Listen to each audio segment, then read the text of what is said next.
Good morning, everybody. I'm Donald Leonard with RE/MAX Northwest. Welcome to your January 23rd edition of your Monday morning coffee with a side of real estate. Now, this morning I'm having my coffee in my cup that I got in Aspen, Colorado. Last time we were there on a trip, and actually we were staying in a place called Twin Lakes. And I don't know if you're familiar with that part of the state or not, but if you are, you know that it is absolutely gorgeous there.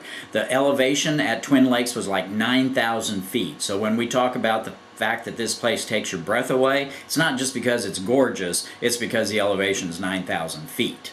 So last week I promised that we'd talk a little bit about homestead exemptions this week, and so let's do that. Before we talk about the actual exemption, let's talk a little bit about taxes themselves, property taxes themselves.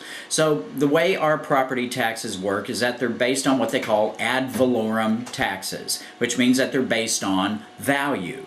Now, the taxing authority will come up with an assessed value that they use to calculate what your taxes are, but in no means should we look at that assessed value and think that that's actually market value, or that's what a home should be listed for, or that's what it should sell for, or anything else. Because when we start talking about price and worth and value in terms like that, it's kind of in the eyes of the beholder.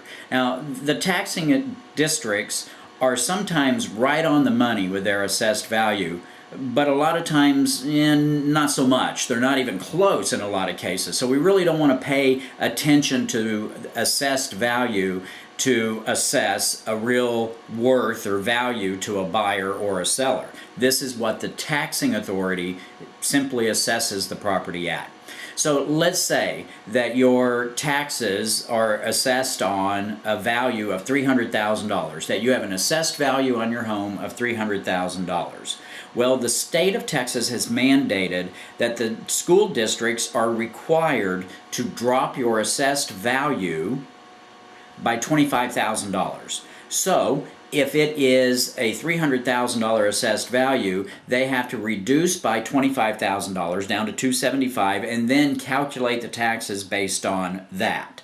So it can be a fairly significant amount of money that we're talking about. Now, in order to be able to claim a homestead exemption, you have to own your property on January 1st of that tax year.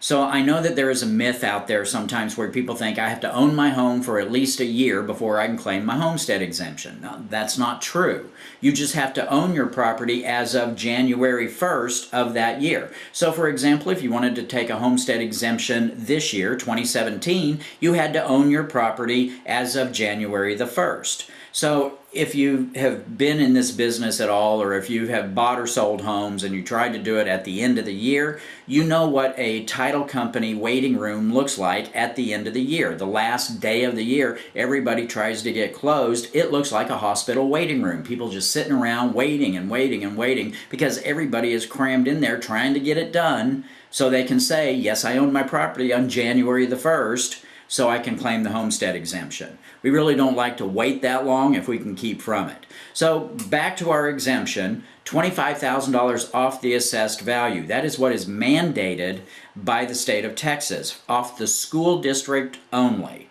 Now, our main taxing authorities are the school district, the county, and wherever you get your water. If you live inside of city limits, it's city taxes. If you get your water district from a municipal utility district, then it's a MUD district tax. Only the school district is required to drop that assessed value by $25,000. Now, the county might, the city might, the water district might. It just depends, and you'll have to check with your local authorities to see whether or not they have an exemption as well, because some do and some don't. Now, to qualify, like we said, you had to own your property as of January 1st of that year. You also cannot have another piece of property homesteaded, and of course you have to own or occupy the property that you homestead. So those are the requirements. You also have to register to get that homestead exemption for the county to know or for the tax district to know. You also have to register, and there is a form that you have to fill out and get turned in prior to April 30th of that year. So if you are trying to get homesteaded this year, if you want your property homesteaded where you get that homestead exemption this year, number one, you have to have owned the property on January the 1st. Number 2, you have to be living in the property. Number 3, you can't have another piece of property in Texas with the homestead exemption already on it. And then, of course, number 4, you have to go ahead and get it registered by April the 30th. You can go to hcad.org if you're in Harris County, hcad.org, and the forms are available there.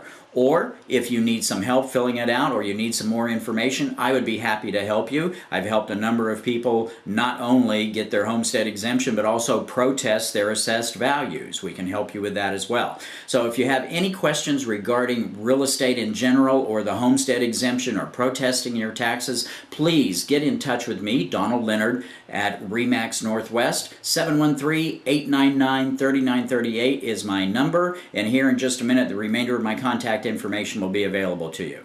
So, until next week, enjoy your Monday, enjoy your coffee, enjoy the rest of your week, and we will talk to you next Monday right here on your Monday morning coffee with a side of real estate.